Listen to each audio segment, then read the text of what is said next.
किसान मोर्चा के आह्वान पर पानीपत में किसानों, ट्रेड यूनियंस और सर्व कर्मचारी संघ के नेताओं ने ट्रैक्टर मार्च निकाला। ट्रैक्टर मार्च में ट्रैक्टर्स की संख्या बेहद कम थी, पर ट्रैक्टर्स का मुंह दिल्ली की ओर था। ऐसा क्यों, सुनिए किसानों के मुंह से।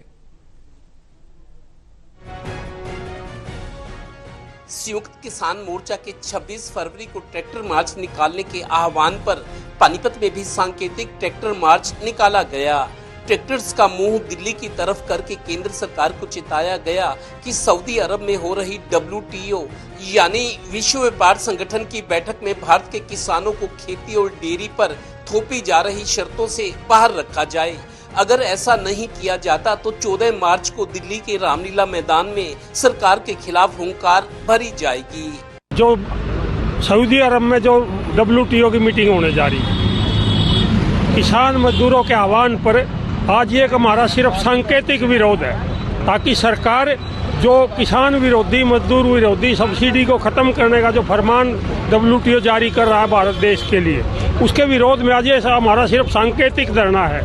कम से कम भी पानीपत के 8-10 गाँव में हम इसी तरह के सांकेतिक विरोध कर रहे हैं। और हमारी सिर्फ यही मांग है कि भाई जो WTO की जो शर्तें हैं, वो जो कृषि का क्षेत्र है और डेयरी का जो क्षेत्र है, उसमें उन गैर वाजिब शर्तों को सरकार ना माने और इन क्षेत्र को, कृषि और पशुपालन के क्षेत्र को WTO से बाहर किया जाए।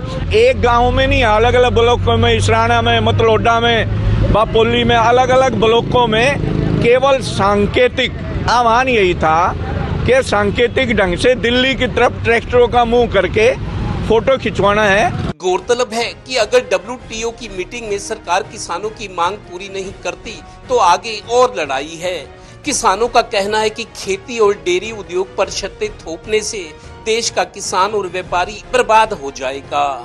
आगे रणनीति हमारी 14 मार्च को जो ना महापंचायत होगी रामलीला ग्राउंड में, और जो किसान विरोधी नीतियाँ जो इसमें अपना यहाँ लागू कर रहे हैं मोदी खट्टर सरकार, जो भी हम उसका विरोध करते हैं। और जो भी संयुक्त मोर्चा का आह्वान के हिसाब से जो भी कोई काल आएगी, जैसे 14 मार्च को है, तो ये व्यापार संगठन जो अपने यहाँ इस देश को बर्बाद करने में तुल रहा है। मतलब देश के कई राज्यों में चल रहे किसान आंदोलन के एजेंडे में WTO की बैठक में शर्तें ना मानना भी शामिल है।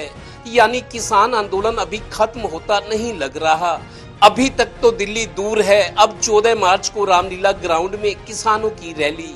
रामलीला ग्राउंड तो अक्सर सभी शहरों में है, पर किसान दिल्ली के रामलीला ग्राउंड की बात कर रहे हैं। राम की लीला तो हमेशा दर्शनीय होती है, पर दिल्ली का रामलीला ग्राउंड हमेशा शक्ति प्रदर्शन का स्थल रहा है।